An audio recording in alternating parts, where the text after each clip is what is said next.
Les vraies voix Sud Radio. Non, là, c'est tout à fait loin. Vous avez reconnu le générique du Festival de Cannes, j'imagine. Alors, je vous le dis, à Cannes, c'est fini les gestes barrières. Cannes a fait tomber les masques depuis quelques jours. Acteurs et spectateurs sans masque, des accolades, des bises sur le tapis rouge, sur les marches du festival. D'ailleurs, le délégué général du festival, Thierry Frémaux, a dû faire une petite piqûre de rappel. Les masques, c'est la règle, a-t-il dit. On a même vu Spike Lee faire la bise à Roselyne Bachelot. Est-ce que tout ça vous choque, ce festival de Cannes sans masque? 0826 300 300, Philippe Bilger. Est-ce que ça vous choque, ces acteurs qui ne montrent pas l'exemple?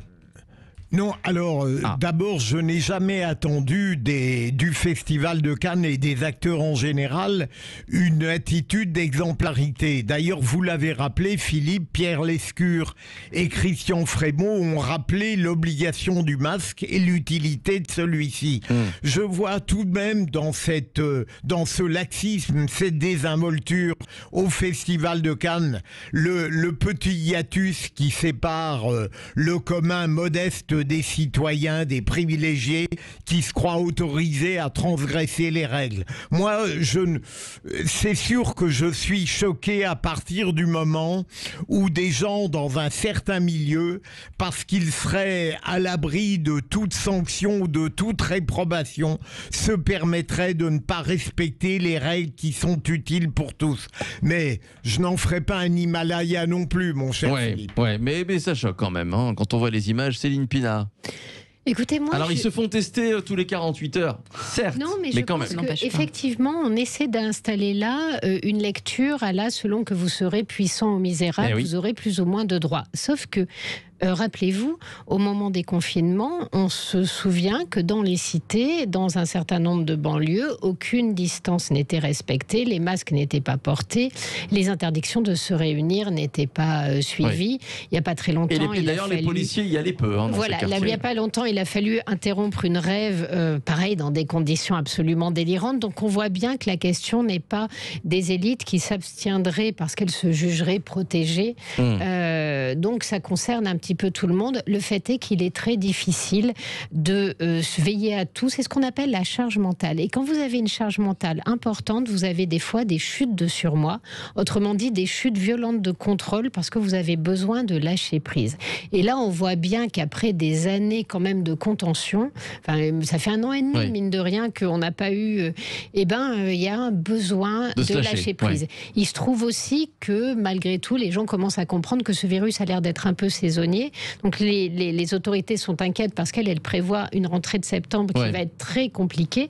Mais la vérité, c'est que notre problème, c'est qu'on n'est pas assez vaccinés. Et donc vous les excusez un peu finalement, ces acteurs, ces actrices et spectateurs? Oui, un peu, c'est ce que vous dites. En fait, je comprends la nécessité du relâchement. Il est possible en plus qu'ils soient vaccinés. Oui, mais justement, ça n'empêche pas. Ça pose plein de questions. C'est-à-dire qu'à un moment donné, il va y avoir des tensions autour de ce type d'attitude.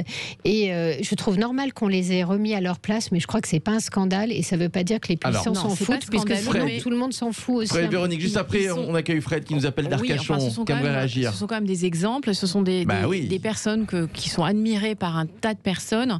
Et au contraire, moi je trouve que à partir du moment où les problématiques quotidiennes sont ce Covid, ces variants et tout ce qui va avec, la charge mentale, elle doit toujours être là, qu'on doit respecter nos gestes barrières et que ce n'est pas parce qu'on est vacciné que l'on doit tout se permettre et au contraire. Fred nous appelle d'Arcachon, bonsoir.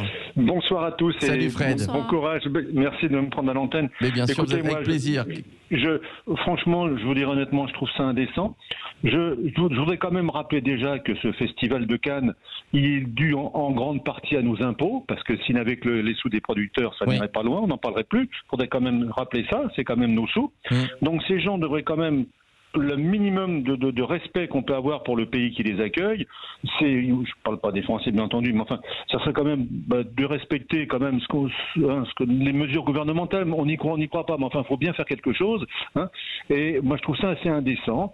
Et franchement, c'est lamentable, parce que en plus la région PACA, n'oublions pas qu'elle est comme la nôtre, elle est en rouge. C'est reparti pour un tour. Donc, franchement, se permettre jamais tout permis, vous comprenez. C'est un petit peu comme l'exploit de Francis Lalanne l'autre fois.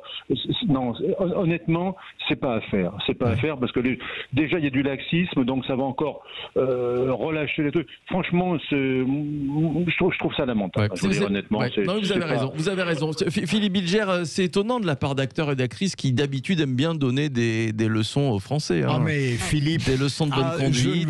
Je ne vous rejoins pas, Philippe. En général, ça n'est pas du tout étonnant de la part de ces acteurs. Les acteurs veulent bien signer des pétitions qui vont toujours dans le même sens, bien sûr, une certaine gauche, mais en revanche, lorsqu'il s'agit de respecter les règles qui sont appliquées à tout le monde, là, on ne trouve guère d'acteurs. Alors entendons-nous, dans le lot, il y en a certains qui sont prêts à respecter les principes sanitaires, mais il faut être, en effet, comme Fred, dire que ça n'est pas normal et que, heureusement, Lescure et Frémaux ont rappelé les règles. Voilà, bon, j'espère que ce sera respecté avec ce rappel à l'ordre. Oui, Céline, pour finir. Peut-être rappeler que des acteurs n'ont pas forcément à être exemplaires, c'est-à-dire que moi, s'ils pouvaient arrêter de donner des leçons de morale, franchement, je leur demande aucune exemplarité. C'est-à-dire que pour moi, un homme politique doit être exemplaire.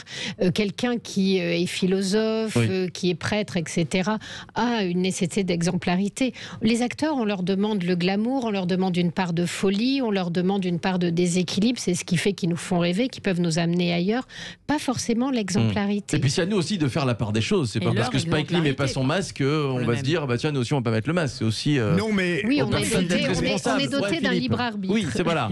Mais c'est vrai que ça doit être dès lors que des acteurs donnent des leçons de morale et pétitionnent, on est en droit de demander de l'exemplarité dans les domaines civiques. Absolument. Merci Fred. Merci à vous d'avoir participé aux Vraies Voix.